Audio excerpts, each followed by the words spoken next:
ए राजा कहियो माहुर खा के मर जाई।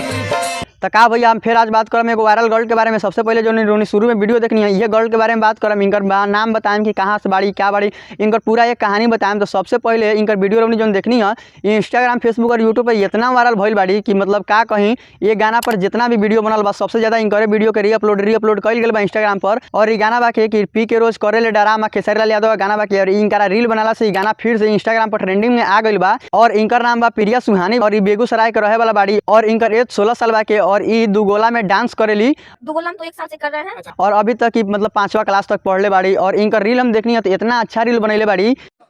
अरे कि हमारे होके लगही सुतालिए बेटा राउर पीटे लो करे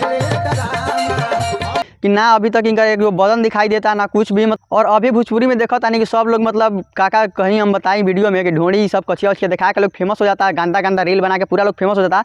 अभी कुछ दिन पहले की रोनियों के पता हो कि अभी एगो वायरल भइल रही लड़की जिनकर नाम रखा रंजीता, जो वायरल होए से पहले मात्र हम पूरा रगड़ के बनैले रही है। रोनियों के जैसे पता बा कि हम अपना हर एक वीडियो में बतैले बानी कि हाँ क्वेश्चन वीडियो बनैले रही है। लेकिन जो प्रिया सुहानी बाड़ी ये अभी तक मात्र 3 महीना से वीडियो बनावत रही है। 3 महीना में मात्र इनकर एगो वीडियो अभी लगातार वायरल हो गया और इनका वीडियो बहुत ज्यादा व्यूज बाके। और इनका के रंजीता के सीखे के चाहिए कि अभी तक ना एगो गलत रील बनैली ना एगो अभी तक कुछ बनैली, खाली अभी तक हमारा नजर में एगो इनकर वीडियो आयल बा जो ना वीडियो में गाना बाके कि ढोड़ीपुर में पान खैया जोबनपुर में नाश्ता।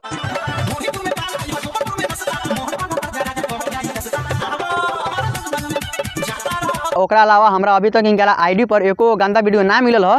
और ये मात्र 3 महीना से वीडियो बनावत तारी ना कि रंजीता लेखा एकदम रगड़ रहल बानी नहीं कि फेमस होगा तो चलो अब रो के बनावल जा। भाई जब तोरा अंदर हुनर रही तो हुनर मतलब साड़ी पहना तब चाहे मतलब छोट कपड़ा पहना तब वो भर के बाहर अबे करी। अब ऐसा नहीं है कि छोट कपड़ा पहनला से तोरा पास हुनर नहीं खे तो तू फेमस हो जेबू। जना के पास हुनर रहेला और साड़ी पहन के भी तुम्हें गाल पर तमाचा मार के दिखा देले बाड़ी काहे कि इतना वायरल भइल बा इनकर वीडियो, इतना वायरल भइल बा कि भोजपुरी के एक्ट्रेस मॉडल रानी जो बहुत ज्यादा पॉपुलर बानी रौनी कोनो ना कोनो वीडियो में जरूर देख लो। हम भोजपुरी के 90% वीडियो में वो रहेली और शंका नहीं है कि हाँ अगर 10 को वीडियो भोजपुरी में शूट होगा जिसमें से 8 या 9 वीडियो में वो खुद रहेली रानी। वो भी इनका वीडियो पर कमेंट कर ले बानी जैसे कि रौनी कमेंट नीचे देख सकता नहीं। इहो लड़की बहुत ज्यादा गरीब बानी, परिवार बड़ा गरीब परिवार है आपका जी। और इनका पापा टेम्पू चलावेलन, उससे पहले इनका पापा के पैर कट गई रहा। तो काम कर रहे थे प्रदेश में तो टाइल्स जो ना होता है वही उतार रहे थे तो रह गया गोड़ पड़ गया गोड़ कट गया। 3 बहन बाड़ी और जिनमें से एक बहन इनकर गाना गावेली, जो गाना गावेली उहे इनका के दुगोला में ले आईली डांस करावेला और एगो बहन घर पे रहली। और इनका पास 2 भाई बाके और इनका पापा टेम्पू ड्राइवर वाला टेम्पू चलावेलन। अभी उनका पैर ठीक भइल बा